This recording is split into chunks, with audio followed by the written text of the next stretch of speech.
Hey everybody, welcome to Movie Mavens, home of the spicy double feature. I'm Carson Green. And I'm Annie Janes. This week's spicy dub is Trap and Inside Man. And okay, so you suggested Inside Man.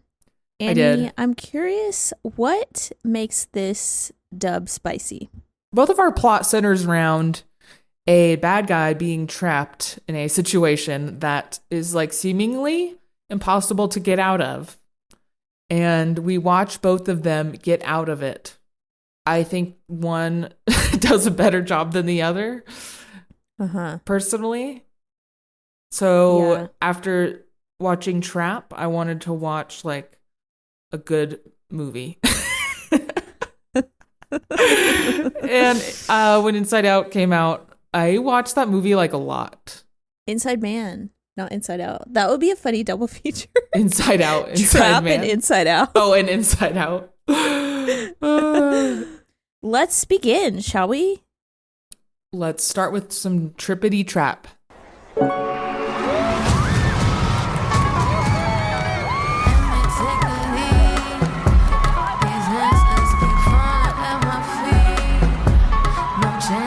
Hey, I gotta go to the bathroom.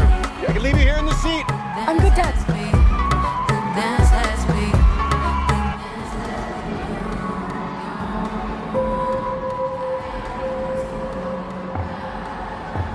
Right? Hi. Cooper. Jamie, what's with all the police trucks outside? The cameras everywhere, Jamie. I'm not supposed to tell. Something happening? Don't rat me out. I won't. You know the butcher? The freaking nut job that goes around just chopping people up? Well, the feds or whatever heard that he's gonna be here today. So they set up a trap for him. Okay, Annie, please hit me with some facts. All right. This movie was written and directed by M. Night Shyamalan. It's starring Josh Hartnett, Allison Pill, and his one and only daughter. No, he has two daughters, but the one and only Salika Shyamalan. And Kid Cudi may or may not make an appearance. That was interesting. Okay. Okay, here's a description from IMDb. A father and his teen daughter attend a pop concert only to realize they've entered the center of a dark and sinister event. That is really vague, which is strange because the trailer spoiled this, that the concert, the pop concert that they're there to see, is a trap for a serial killer who Josh Hartnett seemingly is. It has a 54% on Rotten Tomatoes. Let's get into our review. We're going to start spoiling things. Although before you give your opinion, would you say this movie has a big twist? No. No. I don't think so. I don't think so either. I think it's like a twist, a play on a story and who we're following. Yeah. It's like it's not a twist, but there are turns. Watching it, as I was watching it, I was waiting for the twist. Yeah, me too. And I feel misled. I also felt misled by the trailer. I was thinking that the whole movie was going to take place at this pop concert. In fact, we left the concert halfway through the movie and then it drug on. And then I felt like I was being drug on concrete through the rest of this movie. Okay, again, that felt like a turn to me, not a twist when we left the concert. And I also felt like that happened like, I thought it was like the third act is like when we leave, but it did drag, whatever it was, like technically, it dragged. Because I think there was like one too many moments of him like evading being caught, or him like joining up with Lady Raven, that's her name. But let's back up. What did you think overall? What did you think of the concert portion? Okay, Lady Raven, I would go to that concert. She absolutely slayed it, loved her dancers, loved all the songs. It kind of reminded me of like Olivia Rodrigo. Yeah. It was really fun and cute. I had a good time. Also, I was like, damn, they really made all these songs for this movie and all that choreography. Yeah. So Lady Raven is played by M. Night's daughter. And who is so cute, by the way. Yes, very. Huge eyes, gorgeous eyes, beautiful eyes. Mm-hmm. So if you recall, Mavens, we reviewed The Watchers not too long ago, only a few months ago. Yeah. And that movie was directed by M. Night Shyamalan's other daughter. And M. Night really did a girl dad nepo baby super play where he let one of his daughters direct a movie, and then the other daughter made a movie that would let her produce an entire album of her own music and give her like a concert film. So he's really doing the most. We love that. We kind of love that. And then he got to make a movie too. It's like, and all of this happened like within months of each other. He's doing the most. That is very superstar of him. That is very, what's the word? Cash money? Good father. Oh, yeah, good father. It's very cash money of him. No, I love that. That's awesome. Unfortunately, this movie wasn't good. I have to say that. There was very little that I liked about this movie. I loved the trailer. Great trailer, wonderful trailer. I took issue with, I'm going to say a lot. Number one, off the top, Josh Hartnett's performance. And I'm not sure if it was just like the material. Right. Or the directing. Or the directing. No, well, I don't know. I can get down with M. Night loves drama. He loves for people to like play up like huge, like over the top acting, like overacting almost. And for the most part, like I like that because I feel like it plays well into whatever story is being told. But here it really didn't play that well. And I don't know if it's Josh. What did you think? Yeah. Yeah, this movie relies on the dichotomy of like good dad and psychopathic serial killer, right? Like he's living these two lives. Mm-hmm. And while I think there were some moments where I did think Josh did pretty good, I think I gotta blame it on M. Night because like under his tutelage, Josh failed. Mm. And I don't think M. Night had the vision of what this character could be. And Josh Hartnett didn't either, I guess. But I don't know. M. Night is M. Night. And like one of my biggest complaints about this, like, yes, he did all that for his daughter, but I think that also shows you how different he is from a normal person in terms of like his financial situation, his life. And it really shows like he just does not know how people are. And he doesn't know how the world works. Yeah. It's giving Dakota Johnson, but at a director level. And like, so all of his dialogue feels like so alien and robotic and just like strange to me. And it just doesn't always work. It is very alien. I think a lot of times it works for me because, like I said, it's in service of the story.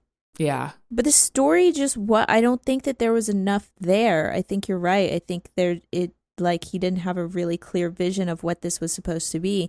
And I started getting kind of maybe like annoyed or confused, like whenever we started seeing visions of his mom who like wasn't there. She was like a ghost mom. And then that one single shot of that girl on the stretcher. It's just like the entire crowd has cleared and she's like seizing on the stretcher. I don't mean to laugh. It was supposed to be really tragic. And then like Josh Hartnett's just looking over and he sees this woman on the stretcher and his mom is just standing there. What? You know what really got me was the FBI agent, like leader, the profiler, just her in general. But like when he got the radio, he stole the radio from like the break room. And then he gets to listen in, and there's just like these monologues from her spilling every single detail that I'm like, this would not be over the radio. And it was so funny because it was just like the drama that you know and love about Shyamalan, but like applied to the most unrealistic situation made it so funny. I do have to say, I was in a full theater, packed theater, and everyone was laughing. There was so many laughs. People were having a ball, and that's what you come to expect from M. Night. Like it's outlandish. Yeah. But this, I just don't think it didn't all come together for me, and I was really disappointed. Like, okay, here's my rewrite. Instead of us leaving the concert, I would have much rather seen him take hostages. Inside Man style. Yeah. Like, I wanted to made stay the situation in the for him worse. Exactly. I wanted to stay in the stadium. I wanted to see more mayhem. I needed the stakes to be higher. Yeah. Yeah, it was kind of repetitive in the stadium. I think like what I really wanted too was the main character, Cooper, I think his name is, to be smart, to be like a step ahead. Like I'm thinking of movies like Green Room. I don't know if you've seen that, but the characters in that are so smart. They do things where I'm like, oh my God, if I was in that situation, I wish I would do that. And then even like Clive Owen to a small degree in Inside Man, not like Green Room, but he's like a step above Cooper in Trap, I think. Yeah. And the one part I could say I liked is when he kind of took control and was like exposed himself as the butcher to Lady Raven in the dressing room. When that happened, I was like, oh, okay, where's this going? And when they left, I was like pretty interested. I was like, okay, let's see movie. And then it fumbled completely into like a fumble into a fall into like a bloody nose. Dude, I just remembered another very, very, very funny scene. Okay. Hit me. after the concert, when Lady Raven is backstage and she goes to talk to the FBI agent for whatever fucking reason, she's like in on this. And they watch the footage of the guy being kidnapped. And it's just Cooper in this off-white van with the van door open, and the kid comes up to the van and Cooper just snatches him. It's like that was so lazy. There was such little imagination. That was lazy. Here. That was lazy. It was like the first idea of what that scene could look like. What? And then just like cartoonishly yoinks him into a van. Like yoink. It was like that. I think okay, but we saw that, so then you would think that they like would know who they're looking for. It like in terms of the victim, like I think I would have wanted them to find Spencer, this guy who Cooper kidnapped, and that totally could have been like a B plot. Like somebody's working on finding him. Right. Okay, wait. One thing I have to get off my chest that I thought was so stupid as well is when he leaned down to like fix the bike after he was arrested. Bro, I was laughing so hard. I genuinely could not stop laughing. I was like literally giggling, dude, in the theater. Just like. And then what about when the very, very end when he's like picking his cuffs loose? Like, what's the point of that? Yeah, what happens next? That's my first thing is like, okay, and then what? Okay, and then why did it take 3 tasers to take this man down while he was like on some sort of sedative? Is he? Yeah, couldn't buy it. Is it? Hulkamania? This movie asks you to like believe in one too many things that are unbelievable, and as the movie goes on, they get progressively like closer and closer together within the film. Yeah. What did you think about the fact that the wife set the trap? Snooze. I didn't care anymore at that point. Snooze. I couldn't believe that anyone wouldn't taste like a bunch of crushed up pills just like dropped onto their pie. Dude. Like there was so much dust on the plate. I wanted to see her do like, that. Smack him over the head with the tea kettle. They were setting that up. They were setting that up. Okay, I do got to be real. I think that this is actually like mid-tier Shyamalan for me. I don't think it's the worst of the worst. And it's definitely like under The Village and the good ones beyond that. Because like you said you were giggling, like at the end of the day, I am smiling, I guess. You know, I am like having fun because it's dumb. It is just a missed opportunity. I'll have to say, I don't think it's good by any means. It's bad. But it was I had a fun enough time, and it's also 90 minutes long. Yeah, but 35 of those minutes, I was like, TikTok. Let's get this. Let's go. I was kind of interested when he put the oil in, or oil in the fry oil or whatever that was, and then the glass exploded. That was something. But then, Bro, how did he get back there? Tell me.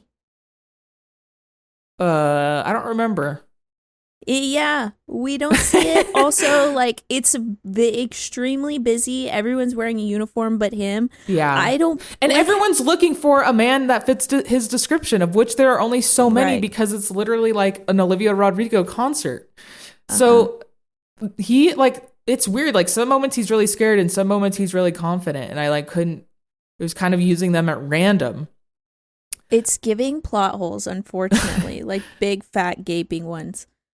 There was a line I just have to call out when he escapes the limo. Him getting into the limo was really stupid. When he escapes the limo, how did he put on that SWAT gear so fast? I know. And yeah, everything was going so fast at the end. The tunnel. And then why did the limo driver just be like, "Oh, okay, sure, yeah, you can take my limo"? I don't know. That's so stupid. But when he gets out of the limo in the crowd, and then the SWAT team shoots up the limo, the guy that goes to look at the window to confirm the kill or whatever says something like this. It might be exactly this. "It's just a helmet with some gear stacked." I said that out loud right back to the screen when I saw that. I said, "It's just a helmet with some gear stacked." Like, what a bad line. It was one of the dumbest things in all of the hour and 40 minutes that hit me so hard. And it's such a small, stupid thing. But it really bothered me. I'm upset by it. I would be too. I mean, I am. I'm extremely upset. It was not crispy. Stop. Is that a real slang term? No way. Okay, I liked it better than The Visit. Dang. See, The Visit, at least, like, there were some jump scares that really got me. I think I hated the way The Visit was like a found footage movie. Oh, yeah. Yeah, I think that really bothered me. Yeah, I also really liked the twist at the end of The Village. I mean, at the end of The Visit. Oh, yeah. I don't know. To be perfectly honest, like, this movie Trap, the only reason I think that I was entertained is because I was in a theater and it was a shared experience and we were all laughing. I think if I put this on at home, I would turn it off and never think about it again. And, you know, my theater was like barely chuckling. Towards the end, the laughter grew and grew. I think it would have been more fun in your situation for sure. Oh, the theaters over here, lively. Yeah, and packed, quite I'm lively. sure. Yeah. Well, anything else? No, that's all. This movie sucked. Probably like literally 2 out of 10 for the concert footage. I'm giving it a 6 out of 10. That's extremely generous, Annie. You don't have to do that sort of charity around here. I had enough fun for a 6. Okay, that makes it a 4 out of 10. Right? Yeah, that feels good. Yeah. Let's move on to Inside Man. My name is Dalton Russell. Pay strict attention to what I say because I choose my words carefully and I never repeat myself. Recently, I planned and set in motion events to execute the perfect bank robbery. Everybody get down on the floor now! Why? Because I can. You're the hostage negotiator. That's right, Detective Frazier. This is Detective Mitchell. What do you got? Put on one of these suits and these masks. We gotta step back and look at this thing from a distance. Things are not all they appear to be. Back up! Back up! One jumbo jet with full gas tank and pilots at JFK parked in the runway. We give you till 9 p.m. to do this, then we'll kill one hostage every hour. Till I talk to them, they get nothing, not even a cup of coffee. Get those people off the street! Your Honor, you know about this hostage situation. What's it to do with you? Well, I need to be assured that certain interests are protected. Just let everybody stay calm, okay? Don't I sound calm to you? Annie, will you please hit me with some facts? Inside Man came out in 2006. It was written by Russell Gewertz. It was directed by Spike Lee. A Spike Lee joint. Yeah, starring get it right. Yeah, it actually says both at the beginning. It says a Spike Lee joint, and then the last title says directed by Spike Lee. Okay. Maybe that was the studio. Yeah, legal shit. Yeah. Maybe. Okay, it's starring Denzel Washington. This cast is insane. Buckle up. Yeah. Denzel Washington, Clive Owen, Yeah. Jodie Foster. Oh yeah. Blonde Jodie, Chiwetel Ejiofor, Willem Dafoe, Oh yeah. and Christopher Plummer. I feel really blessed that we have gotten to see Willem Dafoe play a cop twice in the last couple of months. He played some sort of jailhouse cop in Crybaby by John Waters a few weeks ago. He's reprising the role. Feature? Bike Riders. Bike Riders. What a good double feature. It has an 86% on Rotten Tomatoes. Here's the description from IMDb. A police detective, a bank robber, and a high-power broker enter high-stakes negotiations after the criminal's brilliant heist spirals into a hostage situation. Okay, you said you'd never seen this before. I'm so curious. What'd you think? Okay, just right off the top, this movie has not aged well. This movie has aged like fucking milk, okay? I felt like I was sludging around in big fat milk curds of racism and misogyny. I was having such a hard time, dude. I was like, you can't say that! You can't say that! Why would you write that? Why would anyone deliver this line? It was like I was taken back. I was taken back to a time in pop culture where it was fine to just be openly and blatantly racist, openly and blatantly misogynist in like a really weird way. Like in a way that it's like, you can't write movies like this anymore. You just simply cannot. People cannot say these things. This is interesting you say this because I think that I really only clocked like a handful of scenes that were bad. And the scenes all seemed like completely throwaway, unnecessary. Every time it happened, Yes. It was like so unnecessary to like the goings on of the film. Mm-hmm. Yeah. Well, okay, here's an example of like covert racism. And just like xenophobia is when we randomly pulled in. Okay, so we're outside of this hostage situation of a bank being held up with armed like gunmen inside this bank, and we're getting a recording of a foreign language that we don't know. None of the people in the cop trailer know what language this is. We decide to pull in an extremely random construction worker who's like, oh yeah, that's Albanian. And then for the next 10 minutes, we just shit on Albanians. And then it's like, oh yeah, call the consulate. Oh, actually, they can't get anyone to us. It's a mess over there. So why don't you just call your ex-wife?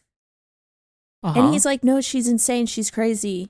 Don't make me do that. I'm going to regret this. Like, it's just like, what's that about? Like, the Albanian consulate has translators. Why would you shit on Albania just for 10 full minutes? What did Albania ever do to you? I feel like maybe I got on my phone or something in this moment. Because I was like, I think I did, because I remember like looking up and being like, oh my God, I love that she has a gift bag full of parking tickets. Dude. That was and hilarious. In the end, they were fucking bozos. That's what, no, that, okay, that is what, okay, let me zoom out for you though. Yeah. This movie is saying this. Big bank, big Wall Street are evil demons. Okay. Whose wealth is built on blood money. And they take down one and it's like nothing because you, in the scheme of the world, in the scheme of America. Then there's the cops who suck. They didn't do anything right. They did such a bad job that at the end, the moral of their story was wipe it under the fucking rug.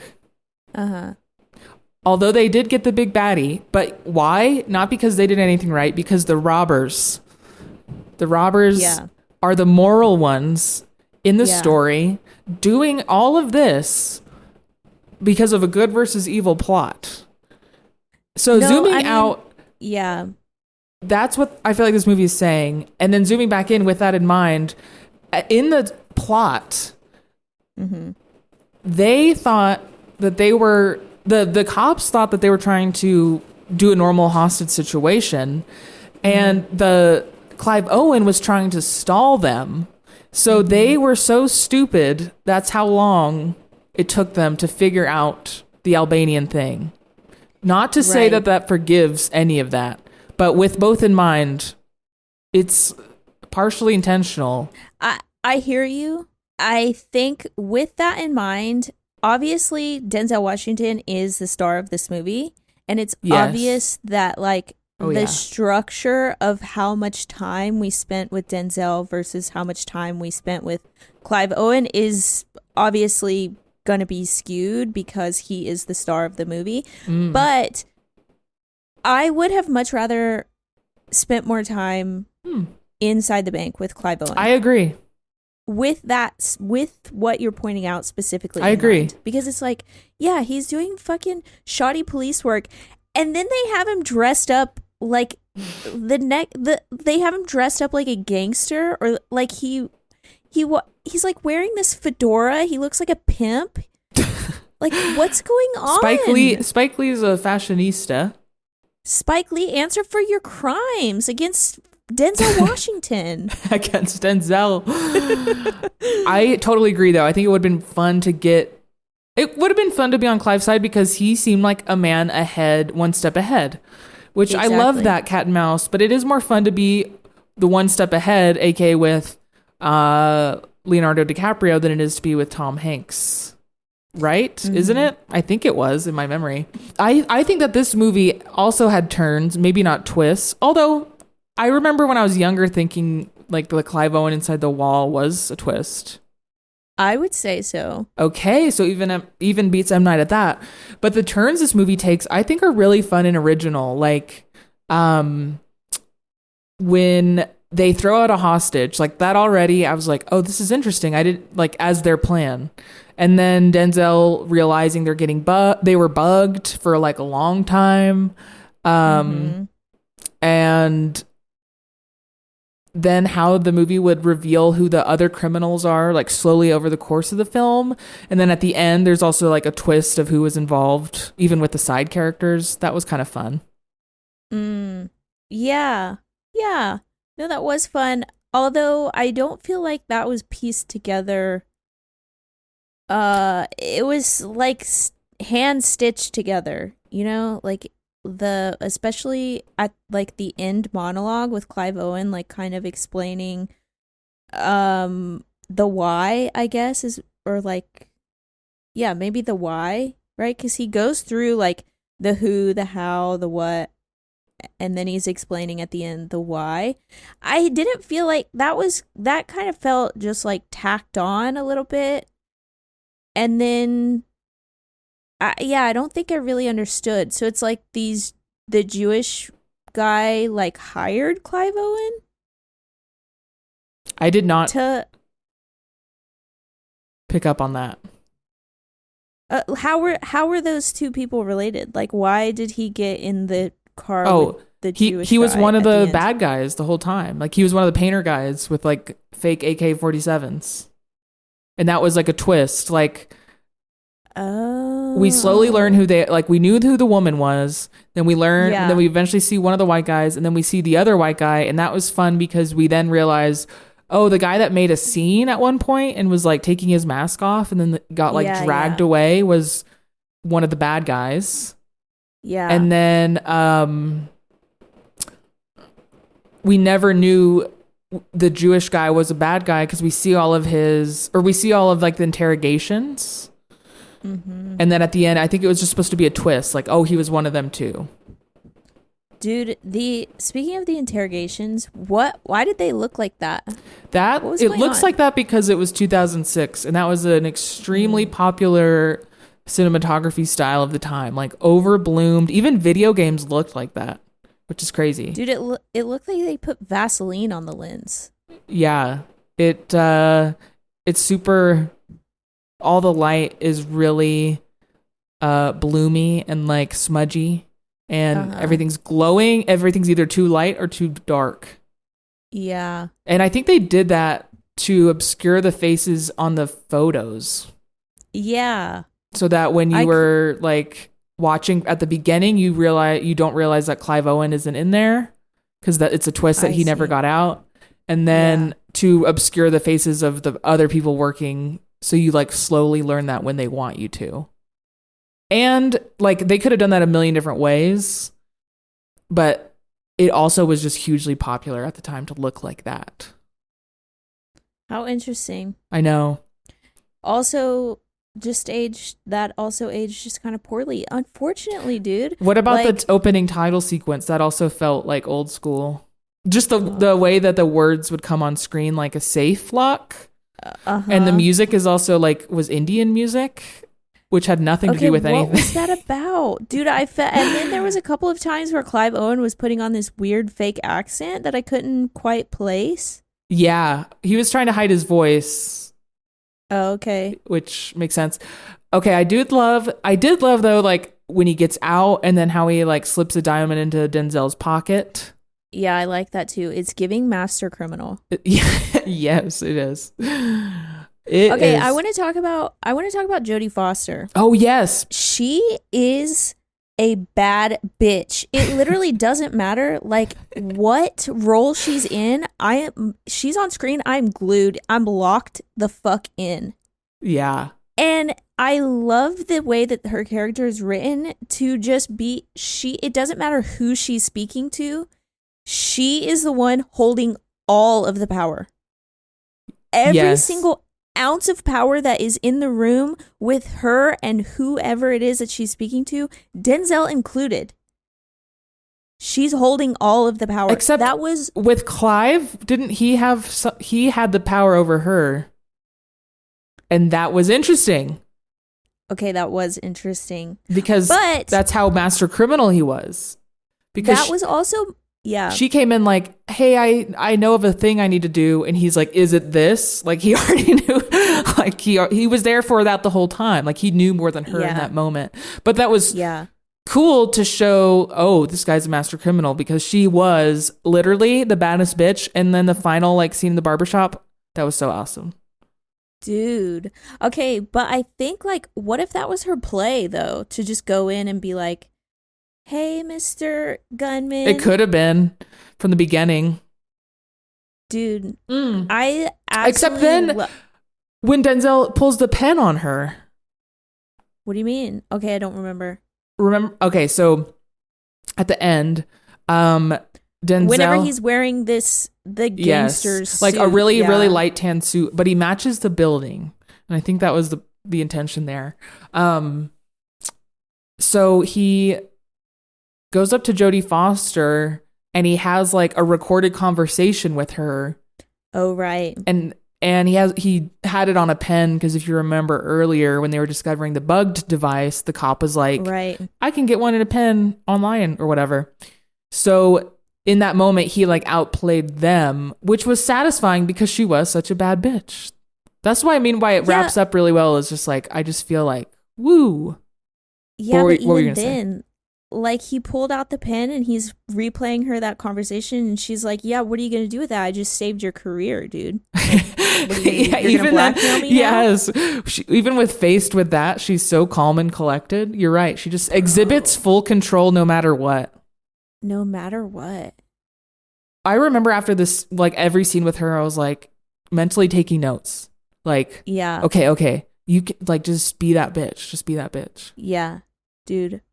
My goal in life is to enter a room and make men feel the way that Jodie Foster made men feel in this movie. Yeah. Well, I'm glad. It seems like it's a good thing you watched it, at least for that.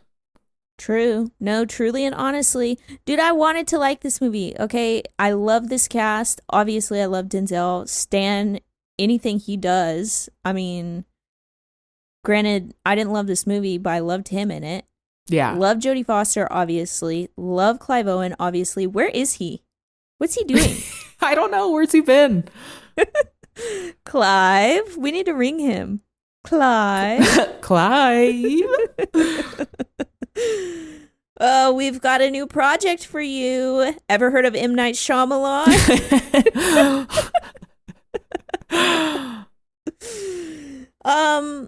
Willem Dafoe, obviously, like, okay, I love just all the hostages come out and his entire team just starts shooting them.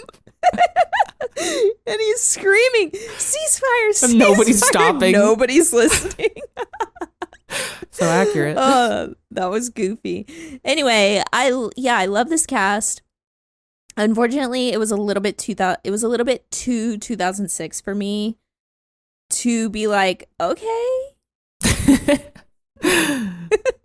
I sadly didn't experience the magic that I must have experienced when I was a child watching this, because I remember watching it like often and showing my friends this movie like, this is dope. And this is why Heat means nothing to me. You know, you see this and you're like, This time it wasn't as magical, but this movie I thought was so fun. I think all the outdated stuff was far enough deep within the layers of what this movie's trying to do that it didn't ruin my experience watching it. If you haven't seen this movie, this is a highly recommend for me for the cast alone. It's a fun time. The cast is great. You know, if you are sensitive about seeing women being objectified and boiled down to their cup size, I would say stay away from this. But, you know, you could probably look at the Jodie Foster scenes on YouTube. Yeah. What would you give it out of 10? I'd probably a 5. I will give it an 8. Yeah. So 6.5 out of 10. That feels right. Well, it was better than Trap. That is so fucking true, dude. That is so true. At no point did I feel like walking away from it. During Trap, I was like, I want to zap this out of my brain. I forget that I'm doing this. That is a huge difference. That's a huge difference. Yeah. Okay, well, anyway, thank you for sharing this movie experience with me. Thank you for doing this double feature with me. Of course. And dear listener, thanks for listening. If you like this episode, send it to a friend. That's it. Movie Mavens all the way out.